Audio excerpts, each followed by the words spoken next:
Hello, folks. Welcome to episode 2 of the Life Hacks Podcast, where everyone is a student of life. Sometimes we get life completely right, and sometimes we get it completely wrong. I am your host, Steve Smith. On today's episode, it is my distinct honor and privilege to have this very special guest on the show. He is a United States Marine Corps infantry veteran with multiple peacetime tours overseas. He is a 2007 NCAA Orange Bowl champion, where he played long snapper for the Louisville Cardinals. He is a Georgetown University graduate, where he has earned a master's degree in public relations. He is also a news anchor for the Veterans News Show out of Washington, D.C. He has also emceed the annual Veterans Day ceremony at Arlington National Cemetery for the past 3 years. And he has humped 81 millimeter mortar tubes, base plates, and bipods better than most boot PFCs that I know of. Ladies and gentlemen, please give your undivided attention and a very warm welcome to my Life Hacks Podcast guest and my good buddy, Matt Webb. Welcome to the show, my man. Smitty, how are you, brother? What's up, buddy? Hey, Smitty, you are too kind. I'm just a guy who shows up to work every day. You said some awfully kind things about me. I'm grateful for what I get to do every day, and I love helping veterans. I love helping service members, their families, and I'm just happy to be here on the show today. Man, I'm glad you came in, dude. And we're in contact across the United States. I'm in West Virginia. He's in D.C. Me and Matt have a short history, but it's a deep history. Matt and I served in the United States Marine Corps back in, 98 through 2000, I think? That is correct. Yeah, and I was, I'd already been in a couple of years. So me and Matt, he was a junior Marine to me, and I was kind of in charge of overseeing some of his training. The good old days of... Yes, you were, Steve. Hey, for all your guests out there, this gentleman who put this all together did some incredible things. He's downplaying a lot of it, but I'll tell you what, when serving under Smitty, he was an inspiring leader. He was mature. He was humble. He had his act together, and he was definitely someone I gravitated toward as a young Marine. And even though he had gotten out of the Marine Corps, I kind of took a lot of his principles of being accountable, being a mature person, so that I could follow his path and lead Marines after he was gone. So a little tribute to you there, brother. Oh, man, I appreciate that, man. Seriously, that's awesome. Thank you very much. Absolutely. I'm looking forward to this. I tell you, man, our Marine Corps history was, like I said, it was fast. It was 2 years. I mean, that ain't nothing in life when you really think about it. But 2 years, I mean, you and I served together. Our contract was a 4-year contract, and the life lessons that I know I learned in 4 years, and then the 2 years we were together were just insurmountable. I mean, I still to this day think about everything, military related at some point, multiple times actually throughout the day. And it's amazing what 2 to 4 years of your life can do to you for the rest of your life. Oh man, wasn't it? It was, for your viewers out there, Steve and I served in the most decorated battalion in the Marine Corps. And that's the way we operated. We are professionals. We do things the right way. We do things the right way when no one's looking. We had some great staff NCOs. We had some great officers. And I know we'll get more into it, later in the podcast. But, looking back on those days, those years were some game-changing years for a lot of young Marines. And I really think it set the tone for the rest of our lives. I mean, you and I were together for 2 years. I was in for 2 years after.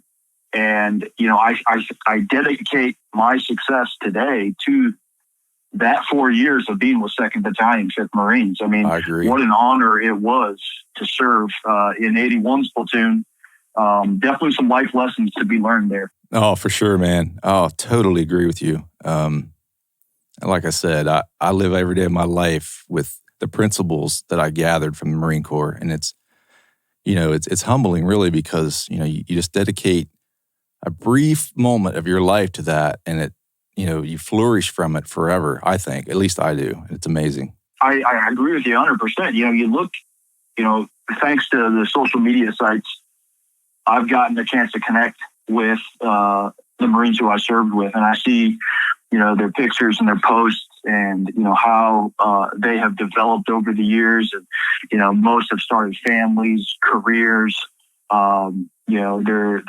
they're law enforcement, they're EMTs, they're firefighters.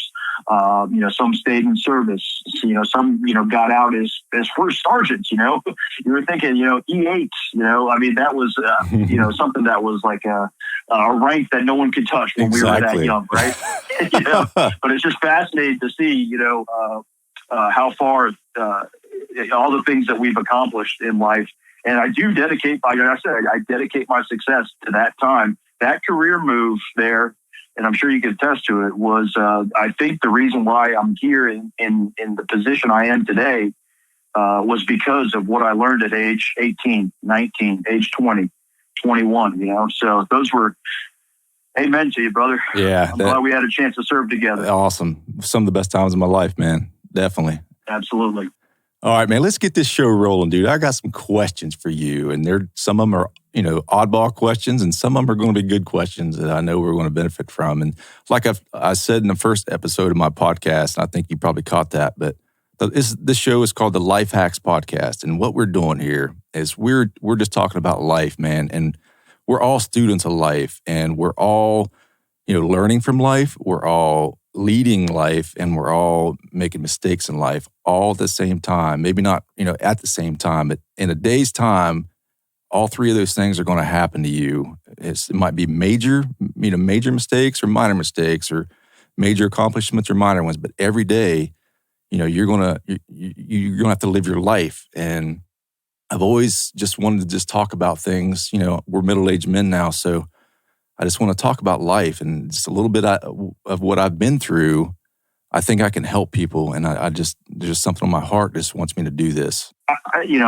Steve, I think the title of the show, the content, the direction, your vision for this, of where you're trying to go, I think it's going to be awesome. And I think with the guests you've already had on, the guests you're going to have in the future, I think this has wheels. I think this can, build some serious traction. And, of course, not only did I serve with you, but I want to see you successful. And I think this is one of these avenues here that can help other people. Not only people in your local community, but, hopefully it can help veterans too. Veterans absolutely are such a unique breed of people because they've done these extraordinary things in life. And, I'm a veteran, you're a veteran. Once you get out of the service, it's a total, 180 back into civilian life. And there's some tough times where, you can act one way in the military and you cannot do that out in the civilian world. So, maybe, when, you bring veterans on or service members on, maybe we can help other veterans out there in the future. Absolutely. That's the goal. And, at the end of the day, if nobody hears my message, I will still, talk and get this stuff out there because I have internal things that I want to talk about. Do you know what I mean? And sure. And I've got some of my friends that I want to bring on and talk about some of the things that have transpired when we were younger.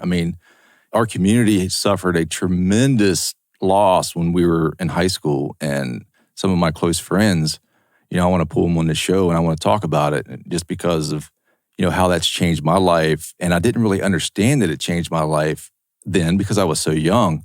But the older I get, man, it's just, I can see those things, more often popping up like, oh, you know what I'm saying? So yeah, I want to just talk. And like I said, if nobody listens, that's great. But if people want to listen, that's even better. So, that sounds really powerful. And I know we're going to go, we'll probably get into this a little bit more later in the show, but, when you're 17, 18 or, in your teens, you look at life one way, and then, here we are, I'm turning 40 here pretty soon. And man, you appreciate the little things when you hit 40. Yes, sir.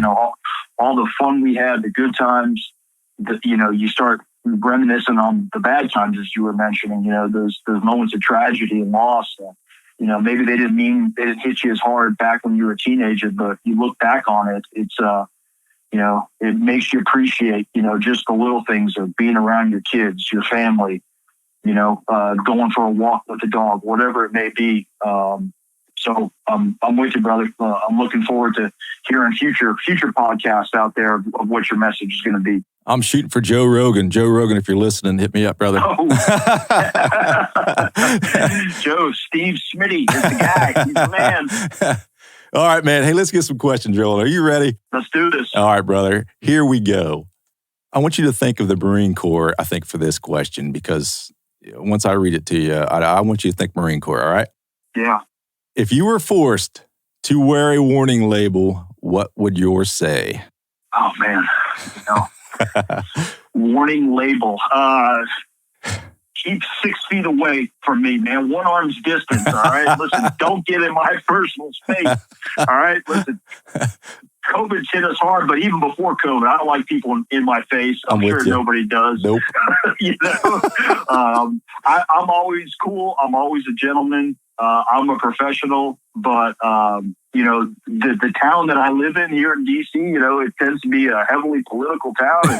And, I'm actually not that much of a political person. I like helping veterans. I don't care, all shapes and sizes. If you served, there you go. I'm with you. I want to help you. Yes, sir. But, some people got agendas. Some people got, their own itineraries. Listen, just keep your distance from me. Yeah. Listen, we'll be cool together. Absolutely.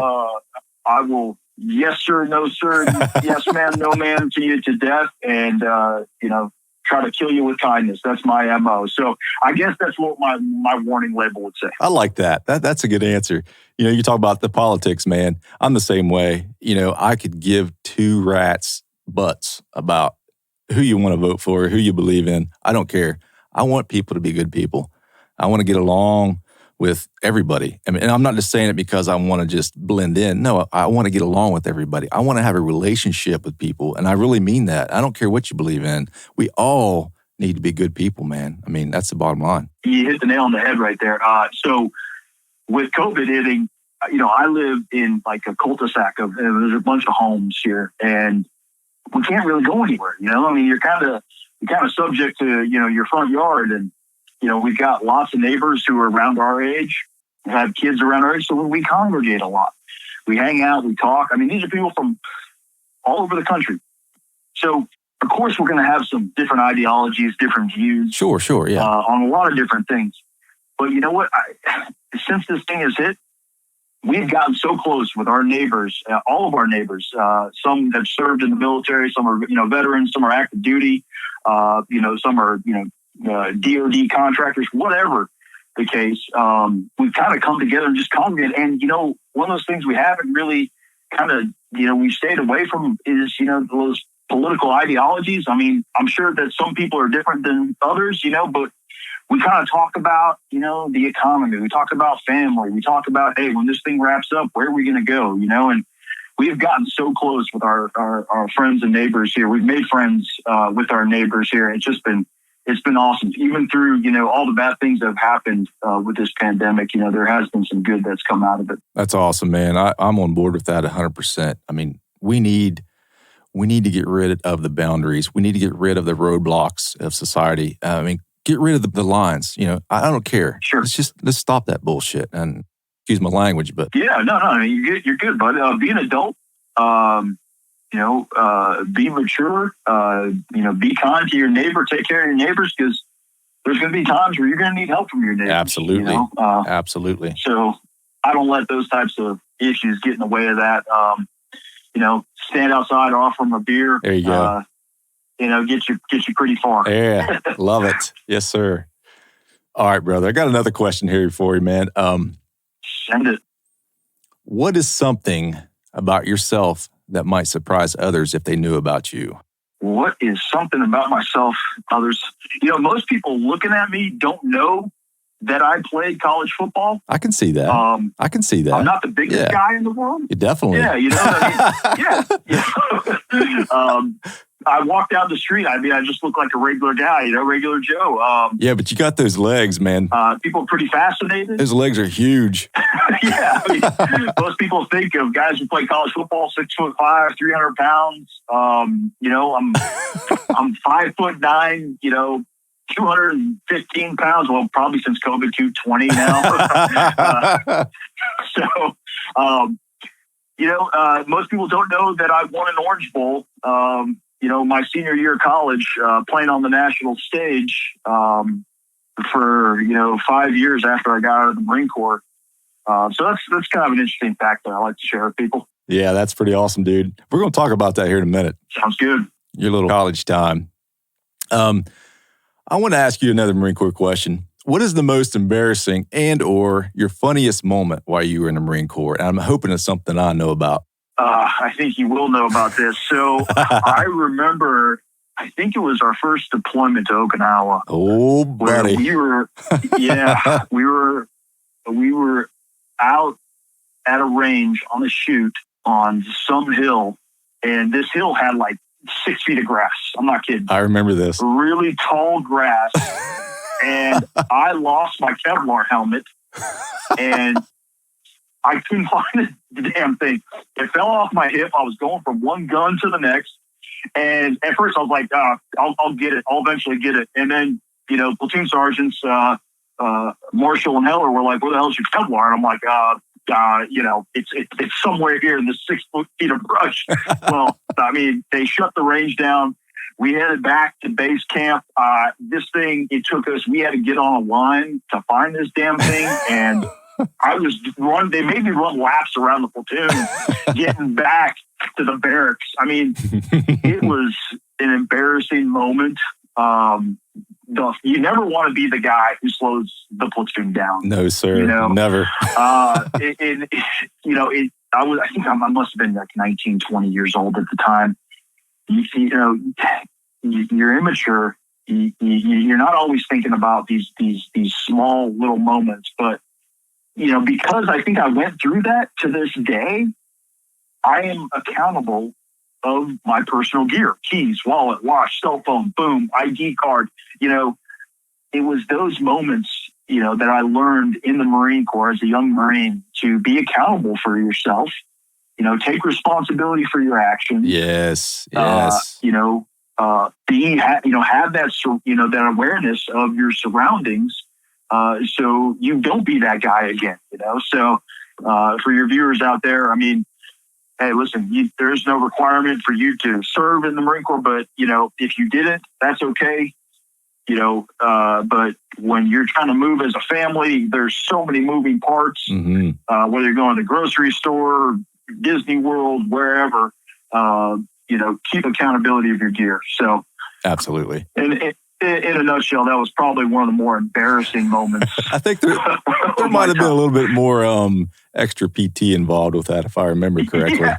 I burned some calories that day, I'll tell you that much. Yeah, I remember that. Golly. Oh, boy. But, you talk about self-accountability. I mean, that's a huge thing right now in the world.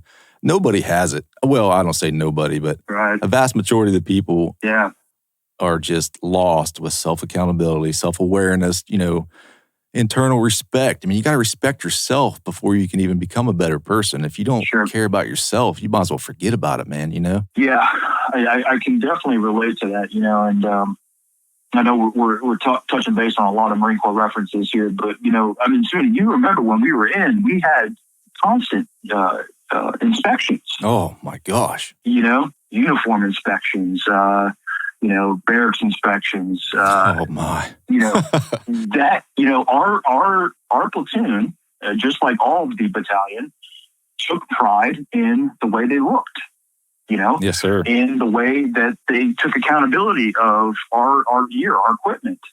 And I think that was one of the things that stuck with me when I left the Marine Corps was take pride in yourself, the way you look, the way you act, because it will show. I'm not, I work with people who don't have those same types of standards. They really don't care about their image. I'm not saying image is everything, but, just the basics of, coming in with a pressed suit or, taking pride in, hygiene, whatever it may be. All those things were taught to us at a very young age. And, I always wanted to present the image of being a professional.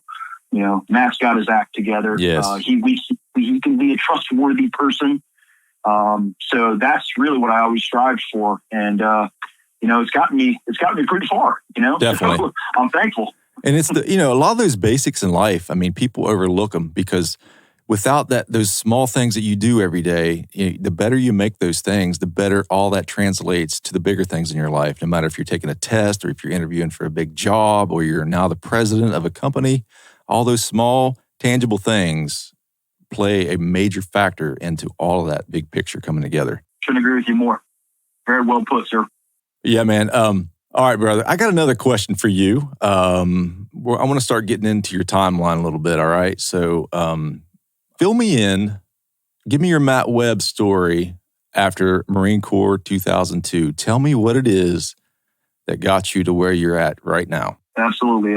So maybe after we departed Southern California, Camp Pendleton, I was, and I remember talking to you because I remember you telling me you were from West Virginia and that you had a football experience in high school and you were trying to, you were looking to pursue that after. And it inspired me because I also had similar dreams of playing college football. It was a dream that I had since I was a little kid.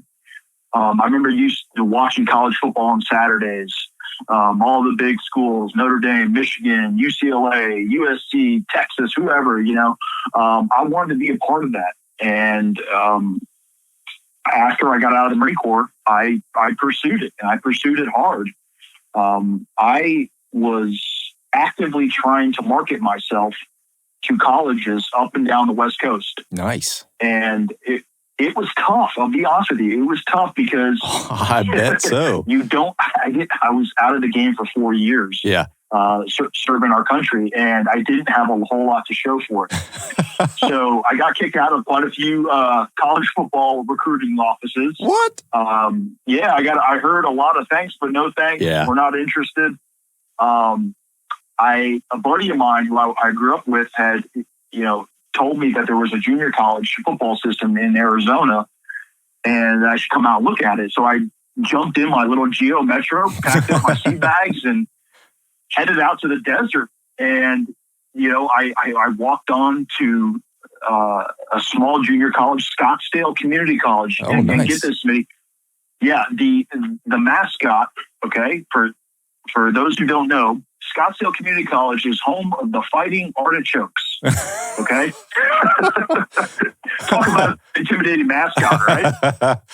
Oh my gosh. It was, we weren't a very good football team. I think we won 4 games in the 2 years I was there, but it gave me a platform to get some game film, to get on the field.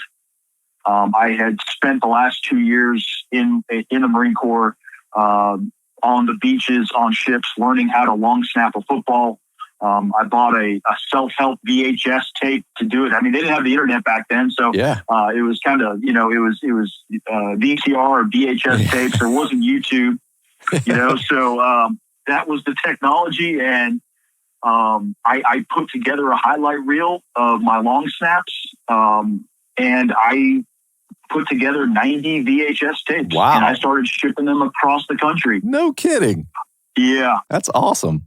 I was hitting the post office so hard. I mean, the woman knew me there. She knew me. Oh, here comes Matt with his 100 VHS tapes, whatever, It was, and then I just started pounding the phones. I mean, I started making phone call after phone call. The internet was, advanced enough where I could see college football rosters of every team. And I looked at who was graduating as a long snapper. So I knew that there was going to be need there. So I would call those schools. And, long story short, I sent tape out to 90 schools. 89 of them Wow. told me no. Yeah. Okay. I heard a lot of no's. hey, thanks, but no thanks. Yeah. The University of Louisville in Kentucky was looking for a guy. They had just sent a guy off to the Minnesota Vikings, and they were in need of a new long snapper. They saw my tape. They flew out to Arizona. They evaluated me, and they said, we're going to fly you in. Nice. And we're going to offer you a full ride scholarship. Awesome.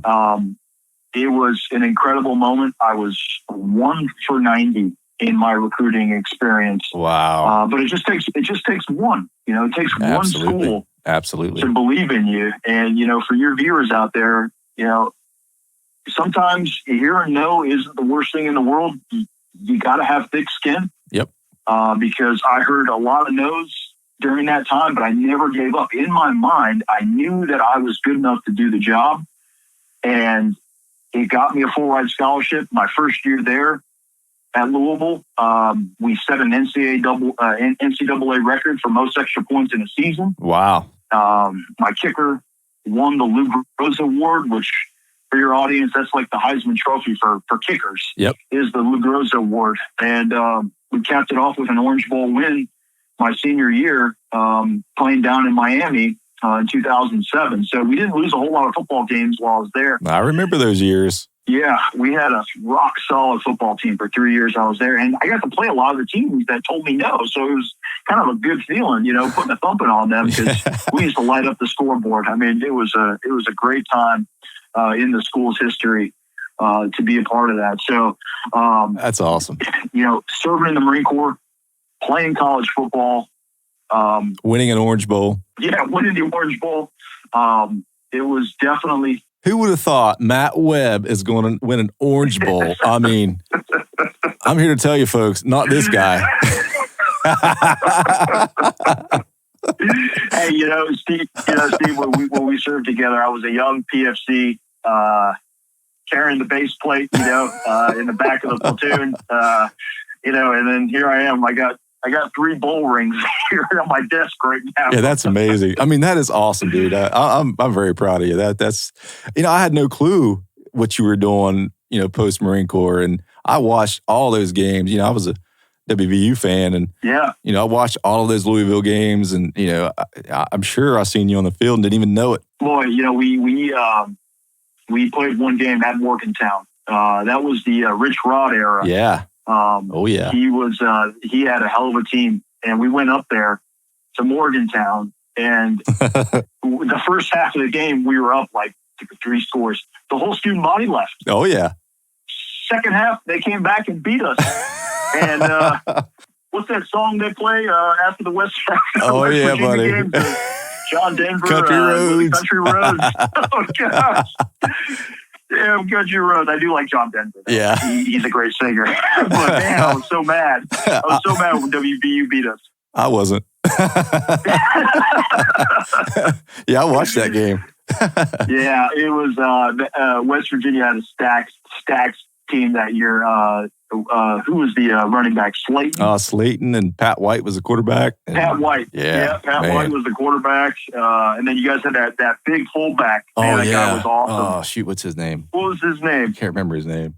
I think he had like a shaved head, but with a mohawk on the top. He was just a bruiser. I mean, gosh, what a great character. I mean, awesome player. It was.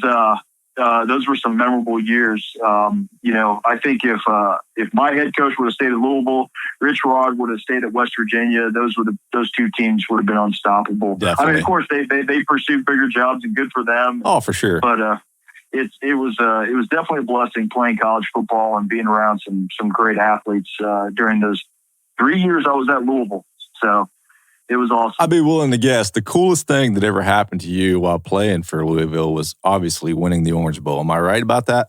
You are right. I mean that's just cool, man. I mean, it was it was my last college football game, and I knew, due to my size, I'm not the biggest guy. Like I was saying, 5'9", 220 pounds. I mean, I knew that I had reached the pinnacle of of amateur athletics, and that was going to be my final game. I knew I wasn't going on to the NFL. The NFL, they like those, great big long snappers that are 6'5", 250 pounds, whatever. Yeah. I wasn't that guy, but I was okay with that. I had just gotten a free ride to play college football in front of 60, 70, 80,000 screaming fans every Saturday. I mean, that to me was my Super Bowl. Oh, and yeah. the fact that we got to win our last college football game, it was just an incredible experience. Yeah, that's awesome. I mean, that's a heck of a story. Thank you, bro. I don't know what to say about that, man. That's just too cool. I wish I'd have known back then. I might have came one of your games. Yeah, I know. Well, back then, like Facebook wasn't big, like all the social media sites, people weren't on them like they are today. I mean, I was, everyone was just kind of doing their own thing before all this social media stuff started. Now we're all connected, which is great. Yeah. It's crazy. Social media is crazy. Yeah, it is. I mean, good and bad, obviously. So what do you think, might have been one of the most embarrassing things that ever happened to you at Louisville? You got any cool stories about that? Oh, I absolutely do. So sophomore year, we are playing Boise State in the Liberty Bowl, okay? It had been a full month since we had played a college football game. And this is what I don't like about the college football season is you play your season week after week after week, and then boom, it goes into bowl season, and you've got a whole month off before you play another football game. Yeah, that's crazy. And I don't think I was in it mentally. My very first snap in this game was low. I hit the punter low around his ankles. He fumbled the ball around, barely got the kickoff. And for a long snapper, you get zero chances to screw up. Right. Okay. It's not like being a quarterback where, hey, you throw an interception, everyone boos, and then the next series you throw a touchdown, everybody loves you. Yeah. It's not the same. You mess up one time, and everyone knows who you are. And I was so upset with myself. And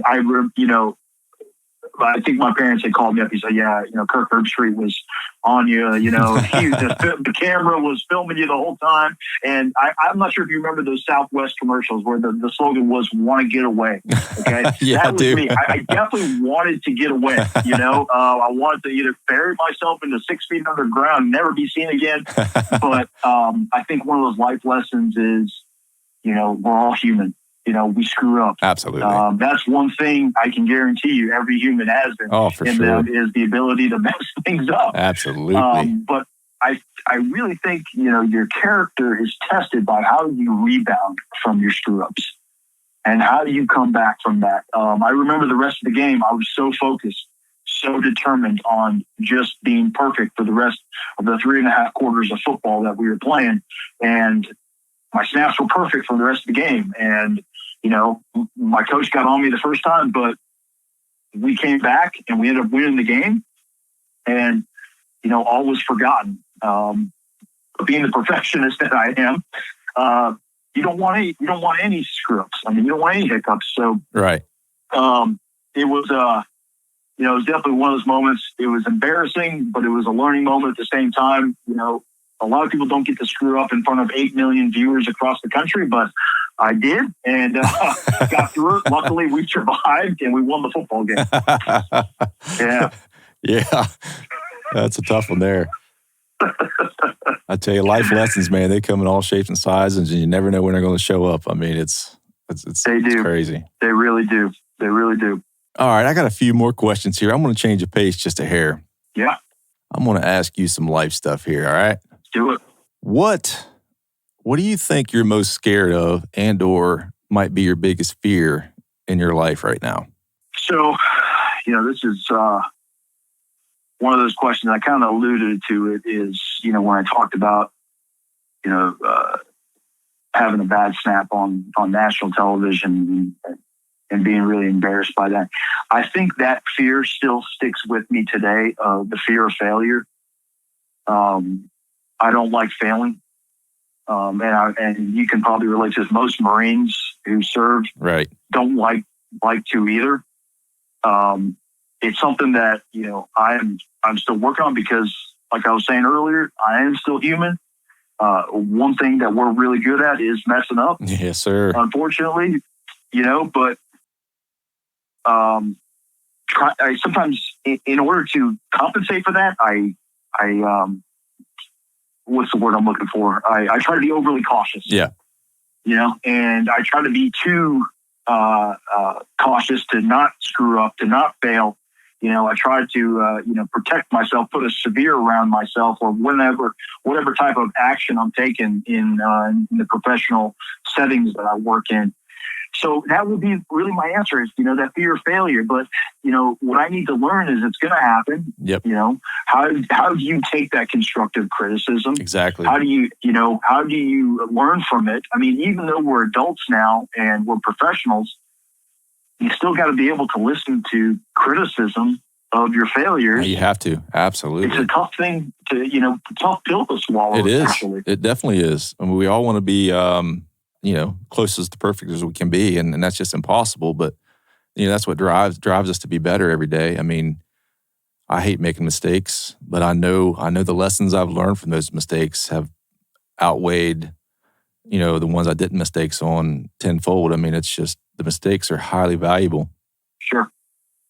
And I think, in my line of work today, mistakes, I think, are minimized when you put in the work and effort. Yep. Preparation. To try to avoid them. If you're covering all your bases, if you're doing your research, whatever your line of work is, if you're trying hard, a lot of people ask, 10 years ago, I started in the basement of the building that I work in. Okay, down there with the cockroaches. All right, that's where I started when I came to DC. I am now working for one of the highest veteran offices, the highest veteran office in America. A lot of people ask me, Matt, what's your formula for success? And my formula is so simple. It's just show up to work. Yep. Show up, try hard, produce. I mean, these are not, this is not rocket science. If you do those minimum things, odds are good things are going to come your way. You're exactly right. I mean, it takes that effort. I mean, that hardcore dig in, get dirty effort, man. And that'll do so much for you. And like you said, you don't have to be the president of the United States. You don't have to be the captain of the football team, but whatever it is that your role is, you can still work hard and you can still get dirty and make great results. Absolutely. I've taken that attitude throughout my career, being a positive person, being a team player, trying to move the needle just a little bit. I don't need to bring world peace here, okay? Right. That's not my goal. But if I can just move the needle just a little bit every day, I mean, if I can help one veteran and change their lives, I mean, like that is huge to me. Just one person. I mean, that's been kind of my MO since I've been here.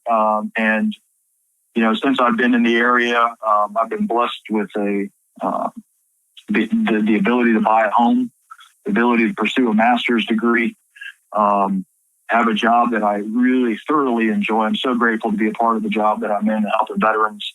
I feel like I'm blessed since I've been here. Yeah, it sounds awesome. I'm very proud of you. And this goes back to, we talked about earlier in the podcast, a lot of those things that we learned in that short 4 years of time in our lives is still flourishing today, and even in my life. And it definitely sounds like it is in your life. I mean, the small things that we learn in the Marine Corps, I would just say military in general, because all of them have the basic same fundamentals and ideas, as far as working hard and, just bettering yourself all the time. But those kind of things that we've learned are carryover and into everything we do right now. And it's humbling, really. It really is that we had a chance to do that. And, there's a lot of people that don't have that chance, whether it's a medical problem or whatever. And but I remember back then thinking, when I was getting out, we were peacetime Marines, and, that was a different world, back then. Sure.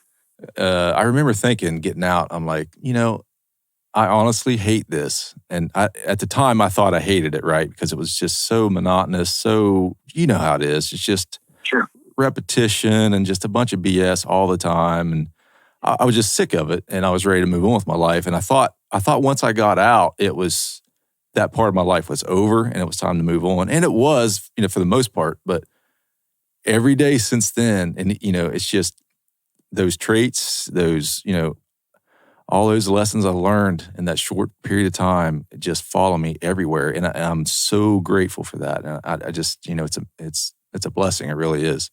You said a lot of great things there in your previous comment. I talked to Marines who stayed in, and I stayed in contact with some of them, and I talked to other Marines who retired, as sergeant majors, as colonels, 1-stars even in my line of work. They stayed in and they did great things in the Marine Corps or in whatever branch of service that they served in. Sure, yeah. Right. I can't really say what would have happened if I would have stayed in. I don't know. Maybe I may not be here today. I don't know. Yeah. Definitely. But, I'm grateful for what I got to accomplish, while I was in, and then when I got out, the things I did when I got out. So, hey, the man upstairs had a plan for me and put me where he needed me. And I'm grateful for all the things that I have today. I'll tell you what, just the simple things. I'm a simple man. I agree. I am too. And I love it. I love it every day. Hey, I'm going to change the pace just a little bit more on you, man. I'm going to ask you a question, and I want you to describe something for me, all right? You got it. I'm going to give you 3 words, and I want you to describe them to me the best way that you can. Whatever that way is, whatever comes to your mind, just give me what you got, all right? You got it. Captain John Maloney. Ooh, giddy up. Captain Maloney. Okay. I know this isn't 3. This is a few more than 3. It's tough describing that man in 3 words. But 1, he was a big picture thinker. Yes. Okay. He could see things almost, I don't want to say this guy was a fortune teller, but he could see into the future. He had that vision of how to execute a platoon, how to operate in stressful environments. He was a leader. He knew how to lead Marines. Yes, he did. He started enlisted. He transitioned to becoming an officer. I truly think that man would have been a general, here in D.C., ending up at headquarters Marine Corps or at the Pentagon, because he had that special sauce of leading organizations, of leading not only platoons or squads, but organizations of, battalions, companies, corporations. Yes. That man had it. And the entire time that I got to serve under him, you had talked about tragedy when you were younger in your life. And my first week when I moved to DC, I went to Arlington Cemetery. And for those of you who don't know, Captain Maloney was killed by an IED in Iraq in 2005. I went to go visit him in Section 60 at Arlington National Cemetery. And the 2 years that I got to serve under him, I was a young kid. I was immature, cocky, arrogant, like so many young Marines are, just think that they, can rule the planet. He knew how to corral that. He saw something in me. He put me in the armory my last 2 years, Smitty, because he knew that I would be good in there. And we ended up running a really successful armory. My last 2 years in the Marine Corps, he made that choice to put me to help out with weapons company in that role. The guy he had answers to questions. He was probably one of the most intelligent, mature leaders that I got to serve under.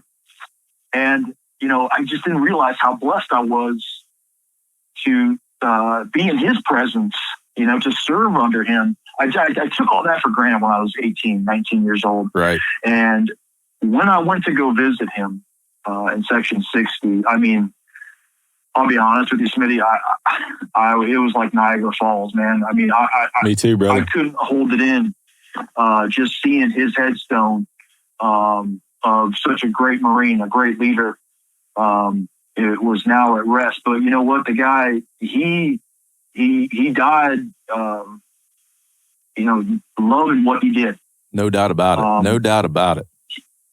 He was born to be a Marine and to lead Marines, and that's what he died doing. And, now he's guarding the pearly gates for us. And one day I'm going to see him again. I'm going to give him a big old hug and, just thankful to serve under his watch and be a part of that team in 81's platoon. So, definitely big picture thinker, a leader, and just, someone who was very inspirational. Those would be my 3 words. I know it's more than 3, but it's tough putting all that into a nutshell. Oh, definitely. For those of you that don't know, Captain John Maloney, he was a Mustanger as well. So therefore, that means he was an enlisted guy prior to becoming an officer. And it just so happens to be that John served as an enlisted guy in the same platoon that he ended up leading when Matt and I were in. So when he came back as an officer, I almost felt like he had a special heart, a place in his heart for us. And did you get that feeling too? Absolutely. I mean, he treated us like we were his kids. Yeah. I mean, it was different than just having a boss because, he was our CO, which is our platoon commander at the time. Ended up being our XO later on. And he's basically our boss. He's in charge of everything that we do, whether it's training, welfare, you name it. But he was more than just a boss. And I think a lot of that was because of his Mustang, as an enlisted guy. And he just loved us, man. He treated us like almost like buddies. And I don't mean that, in a bad way. He didn't really want to blend in, but man, when we were kicking butt, and all that, he would just go hang out with us and just treat us awesome. And his leadership style was, he didn't do much of the micromanagement that you see a lot of nowadays. And, he would let you take as much rope as you needed. And as soon as you got a little sideways, a little off balance a little bit, he'd pull it tight just a little bit, and pull you back in. But he would, if you could be a good leader and do things that he needed, he would leave you alone, wouldn't say a word to you. And I'll never forget those moments. And that's kind of a lot of the things I learned from leadership was from him. And I always kind of had a leadership thing. I just had that thing in me. But when I got to serve with him, I felt my leadership style grow tremendously. And even now, post-military, a lot of the style that I use and in my everyday life, whether it's just being a leader for my family or a leader at work or just wherever, a lot of those traits come from him. And I didn't realize it at the time, but as years go by, I keep connecting the things I learned from him, and it's such an awesome experience. Well, Steve, it's great hearing your perception of it. I think that you encapsulated a lot of what he did, and it's great hearing your side of it because you were in the Marine Corps a couple of years prior to me entering in, so you got to see a little bit more and be a little bit more around Captain Maloney. I feel like after hearing your experiences, I couldn't agree more with it because he kind of enabled it, but not like he wasn't like you were saying. He didn't lead with an iron fist. No, he could see your strengths and your weaknesses, and find a way to elevate that. I mean, in my example, he said, "Matt, you're better in this armory, taking care of our weapon systems," and because of that, that filled up my resume, my first professional resume of gear accountability, maintaining millions of dollars of nice. DOD equipment. I mean, I didn't realize at first. I'm like, hey, why am I going in the Army? I want to be on the gun line. I want to be blowing things up. but looking back on it, if John Maloney didn't set that in motion, I don't know what would have happened. The guy was just such an incredible Marine. I mean, when we're talking about, these instances in our life, what a powerful moment that was being around him. I mean, you didn't appreciate it at the time. You're like, oh, this is, this guy is my boss. He tells me what to do every day, I just want to go home, want to go party, whatever. But right. Man, it was, if I could go back in time, I would just sit down with that man for lunch or coffee and just, just take in just a little bit of his vision of where his life was going to go, what he wanted to do, or what recommendations he had for me, Yeah. Yeah, definitely. Hindsight's always 20/20. I mean, we can always what if, what ands all day long. And you're right. And I do think about that a lot. Like, there's been a few people in my life, growing up, even to this day, I can count them on one hand, the most influential people in my life. And he is on one of those fingers. You know what I mean? Sure. And of course, my family is huge, and I've got some great leaders in my family. But he's just, like I said, man, that 2 year, I spent 2 years with him, what we both did, but just in 2 years, the change and difference of that kind of an atmosphere can make, and his leadership style just blew me away. I mean, totally. I mean, everything I do today has traits of him in it, and it's crazy. It's really amazing. So, Steve, after you had gotten out of the Marine Corps, the platoon commanders who tried to take over 81s, I mean, it's almost like once John Maloney serves and he leaves, it's like performing after the Beatles, kind of, it really was. Absolutely. Because it wasn't, I mean, we still had a good tempo, good operation, but he was definitely missed when he pursued other things in his career. Oh, man. It's time, I tell you, time doesn't slow down for anything. And I look back at that and wish I could just go back and do it again for a day or maybe a week, just to get some of that back. But the memories will live forever, and that's worth it. I mean, the time that we sacrificed for him was awesome. Absolutely. Man, I got another question here for you. Speaking of all the things we've learned, through him or just anything through college or whatever, what do you think your biggest accomplishment is right now in your life? I mean, and what would you put your stamp on right now to tell somebody, you know what, I think this is the biggest thing in my life right now that I've accomplished?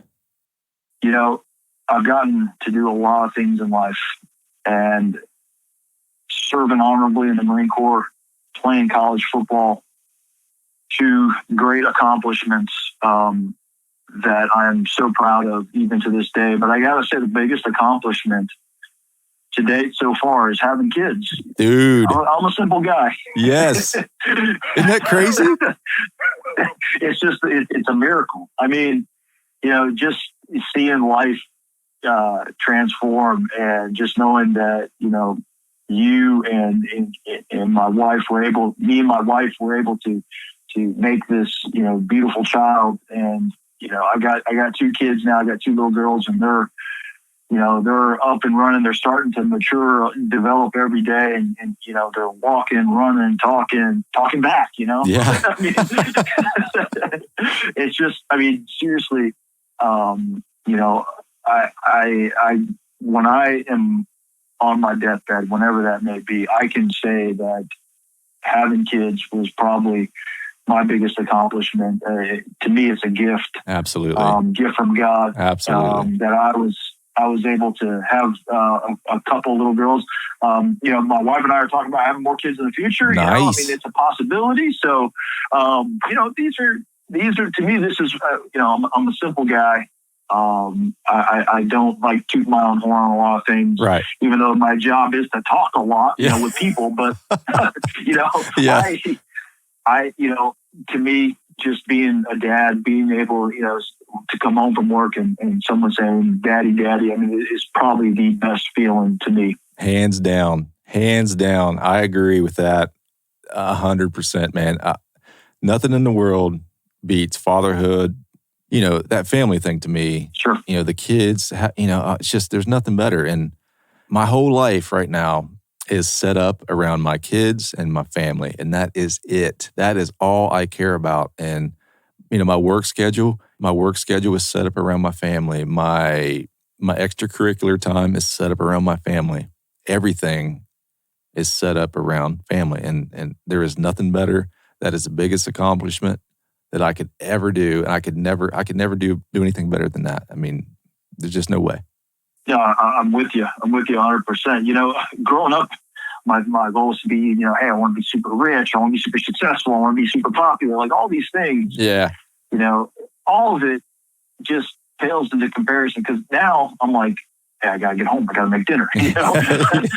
That's the most important thing right now. Yeah, definitely. I got to put the kids to bed. Hey, we're watching some cartoons. Hey, we're going out to play. Like, things have changed so much since, when we served in the Marines together, when I was in college. I mean, but I'd say by far, this is my biggest accomplishment to date is going to be raising these two girls to be, strong, successful women when they get older. And maybe one day I'll be a granddad. Who knows? Yeah. So hopefully. We'll see. I tell you, life, it's simple. Life is simple, folks. And if you're listening to this, I don't have a degree in life, obviously, but that's the purpose of this show. It's just to talk about it and, to share your experiences. And, some people's experiences are worse than others and some people's are better, obviously. But in my opinion, life is as simple as it can be. And it's all about happiness. Whatever it is that makes you, your family happy, your loved ones happy, in your heart. And I don't mean happy on paper. There's a difference in my opinion. You can have X amount of money and you think you're happy. I don't believe that's true. I think you need to have the happiness in your heart. And in your heart, you're going to know how much money it takes to make you happy, how much groceries, in the fridge that makes you happy, how much all that stuff that requires, you to have to live is going to make you happy. Those are important things to me. And I think it's so overlooked right now in society. And I would just like to see a simpler approach to life come back. Well, Smitty, you remember day one of the Marine Corps. I remember my drill instructors gave me an acronym, KISS. Keep it simple, stupid. Oh, yeah. Right? Yes, sir. And I've lived with that motto, for the last 20 years, and it's gotten me pretty far. I'm calling you from this iPhone here, okay? And this iPhone incorporates that model. Yeah. I mean, they designed this. I mean, my 3-year-old can operate this now. I mean, it's just fascinating. They kept it simple, right? If you keep it really simple, the masses will be able to use it. So I take that approach, in life. I try not to make things complicated. Some people are super smart. They've got 4,000-pound brains walking around, and, it's almost difficult talking to these people sometimes. Yes. I'm just, I'm a guy who shows up to work. I try hard. I produce. I have a positive attitude. And, that formula right there is really what keeps me going. That's excellent advice, man. Having a positive attitude and approach, to everything you face in life, you can't have bad results. You can't have bad results. Absolutely. So what do you think, the next 20 years look like for you? I mean, moving forward, what's some of your plans, some of your goals, heading towards retirement?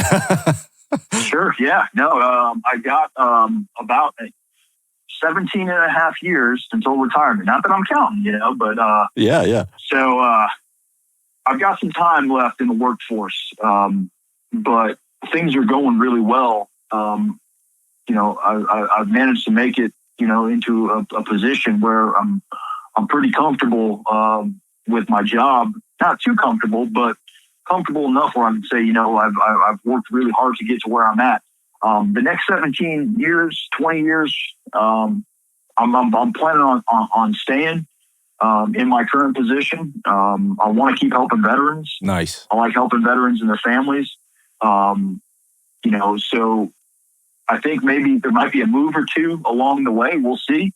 This town here is it's definitely a tough town. A lot of different personalities. But I've been successful. The way I've managed all those different personalities is, to be able to work with them, try to find common ground with these people. Try to show them that you care. You care about your interests. You're willing to listen to them.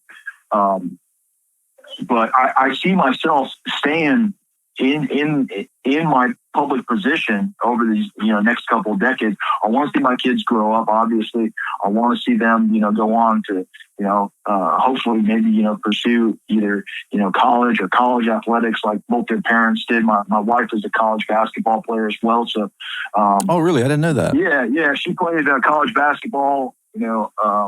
So I think we're going to have some athletic daughters. We'll see. There's a good chance of it. Yeah.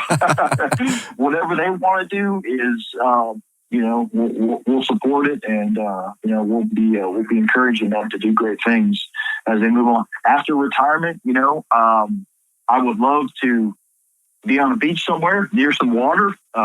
Yeah. I'd maybe like to move down to Florida or something. I know a lot of people like doing that, but we'll see what the future holds. I mean, I look in 3 to 5 year increments of yeah, same here. Of where my career is and where I want to go. But I've worked hard enough to retire in the position I'm at, but it took a lot of no's to get to where I'm at today.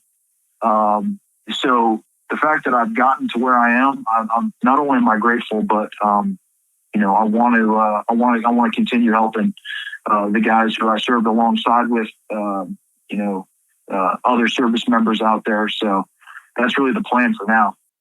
That sounds awesome. How would somebody that's looking for some help get a hold of you? I mean, is it something that you do, through other VA agencies, or how does that work? How would, say, like me, Joe Smuckatelli from West Virginia, needing some help? Do I contact you? Do I go through my local chain first? Yeah, no, great question. So I'm on LinkedIn. I'm on Facebook.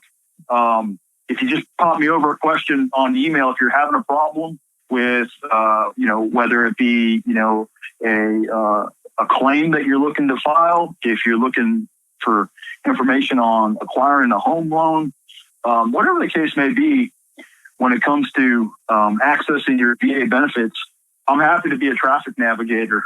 I've been helping veterans for the last 10 years, so I know people here in the DC area who can push the right button to help you get more information or to talk to you. So for those of you, my last name's Webb, Matt Webb, with the Department of Veterans Affairs. So feel free to reach out to me on the social sites, and we can start a conversation and just see what kind of help we can offer. Awesome. That sounds great, dude. Man, I'll tell you what, Matt, this has been a tremendous pleasure to talk to you today, and I can't thank you enough for coming on and discussing a lot of the issues that we talked about. And I wish you the best, man. Your story is incredible, folks. If you're listening, and I know Matt, I've known Matt since he was, like I said, a basic nobody, and he has pretty much climbed to the top that he can, in his line of work. He's done it, and you can do it, folks. All you have to do is just put one foot in front of the other, work hard, and keep your nose clean, and just go after it. It's there. And if you're told no, go after it again. Go after it harder. If you're told no again, just keep climbing. But anything is possible. And Matt, I tell you what, man, your story is inspiring, and I want to thank you, dude. I thank you so much. Hey, Smitty, thank you for all that you do. Thank you for serving. You're doing some great things here with this podcast, and just the way you put all this together, the way you've organized this and managed this. I can tell that you're a Marine. You're organized. You're dedicated. You're motivated. This podcast is going to do some great things. Just grateful to talk with you, brother. And to all your listeners out there, pay attention to what Steve got to say. He's inspirational. He can help you out with some things, whatever you got going on in your life. I wish nothing but the best for you and your future. I'm excited for what's to come. Well, thank you so much, man. I really appreciate it, brother. tell your wife and family that I said hello, and we will chat soon. Absolutely. All right, buddy. Hey, Matt, I thank you so much, dude. And you take care of yourself. Semper Fi, buddy. Semper Fi, brother. Thanks for all you do. All right, brother. See ya. Out.